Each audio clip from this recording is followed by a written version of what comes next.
औसत पढ़ रहे थे बेटा। औसत का ये आपका सेकेंड पार्ट है।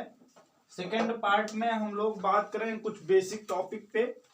कह रहा है कि यदि प्रथम यानी विषम संख्याओं का, प्रथम की बात कर रहे हैं हम, शुरू से यानी शुरुआती, प्रथम यानी विषम संख्याओं का औसत यन है। मतलब कि स्टार्टिंग की जितनी भी विषम संख्याएं होती है उनका औसत हमेशा क्या होता है, यन होता है। जैसे आपने कहा प्रथम 10 विषम संख्याओं का औसत क्या होगा, तो प्रथम 10 विषम संख्याओं का औसत बेटा 10 होता है।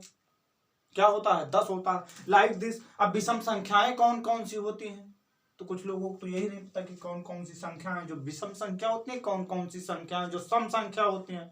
तो यहां पर आओ, सबसे पहले आपको बता दिया जाए कि सम संख्या क्या होती है, विषम संख्या क्या होती है।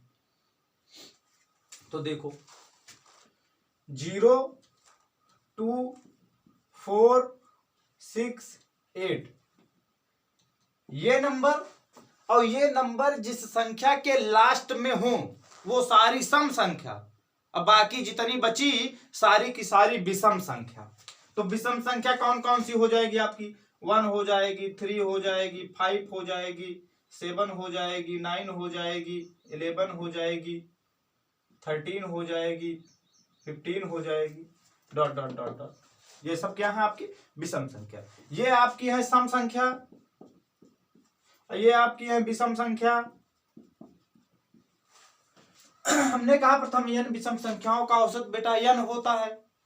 तो अब देखो शुरू की 3 विषम संख्याओं का औसत क्या होगा, 3 होना चाहिए, तभी फॉर्मूला सही है। तो आओ देखते हैं, विषम संख्याओं का औसत निकालो। प्रथम 3 विषम संख्या 1 + 3 + 5/3। नंबर कितना है, 3 है, तो 3 से डिवाइड करेंगे।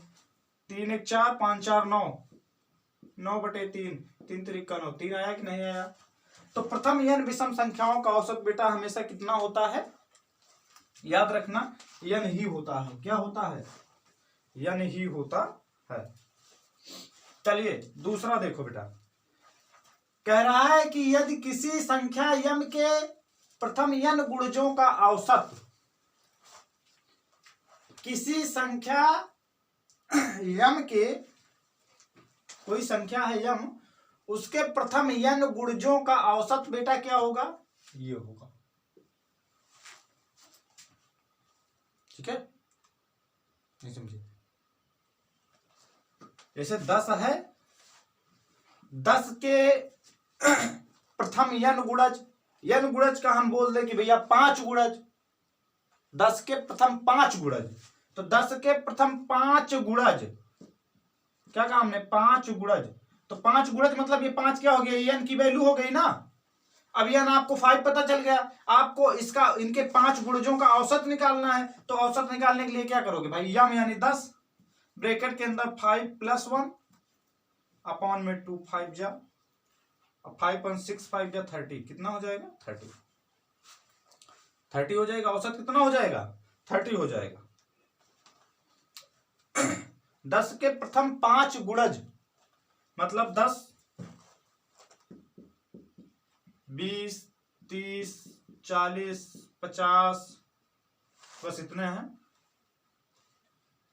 5 ही गुणज तो बोले थे, 1 2 3 4 5, 5 गुणज हो गए। अब इसका औसत निकालोगे तो औसत क्या निकलने वाला है, आप इसका औसत निकालिए। 10 20 30 30 60 60 100 150, 150, कितने हैं, 5 हैं, 5 से काटो इनको, 5 3 15 30 आएगा। कितना आएगा, 30 आएगा। तो 30 है इस पे। तो जब भी कभी कोई पूछे कि किसी संख्या यम के प्रथम यन गुणजों का औसत कितना होगा, तो यम ब्रैकेट के अंदर n + 1 अपॉन 2, याद रखना आप इसको भाई। चलिए फॉर्मूले को साथ साथ समझते चलो बेटा।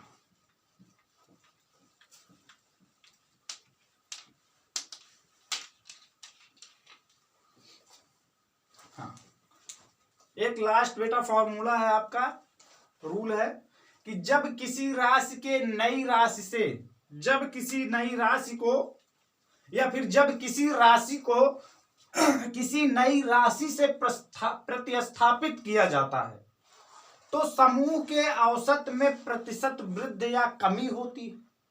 भाई आपने कहा कि हमने एक औसत निकाला है जिसमें 10 राशियों का औसत 20 है, लेकिन अगर उसमें से किसी एक राशि को 2 से बदल दिया जाए, इस टाइप के भी प्रश्न आएंगे। तो जब भी कभी किसी राशि को नई राशि से प्रतिस्थापित किया जाता है तो समूह के औसत में जो प्रतिशत वृद्धि या फिर कमी होती है तो वो होती क्या है, तब नई राशि का मान क्या होगा, तब नई राशि का बेटा जो मान होता है वो होता है प्रतिस्थापित की गई राशि। मतलब किस राशि को आपने प्रतिस्थापित किया है यानी बदला, 2 से बदल रहे हो कि 4 से बदल रहे हो कि 5 से बदल रहे हो। प्लस माइनस, वृद्धि अगर हो रही है तो प्लस और कमी हो रही है तो फिर माइनस लिखना। औसत वृद्धि या कमी इनटू राशियों की संख्या। राशियों की संख्या कितनी है तो बेटा आपको नई वाली राशि का मान पता चल जाएगा। क्या पता चल जाएगा, नई वाली राशि का मान पता चल जाएगा। ये आपका फॉर्मूला बेटा, औसत में जितने भी फॉर्मूले हैं इंपॉर्टेंट जिससे क्वेश्चन बनते हैं वो हो गए खत्म। अब हम लोग बात करेंगे बेटा बेसिक, किस टाइप के प्रश्न आपसे पूछे जाते हैं। तब तक आप वीडियो को शेयर, लाइक और सब्सक्राइब करो। जिसको नोट करना है इसको नोट करो। क्वेश्चन बेटा एकदम झन्नाटेदार है आप लोगों के लिए। कह रहा है सिर्फ 1 से 100 तक के गिनतियों के लिए मान्य है।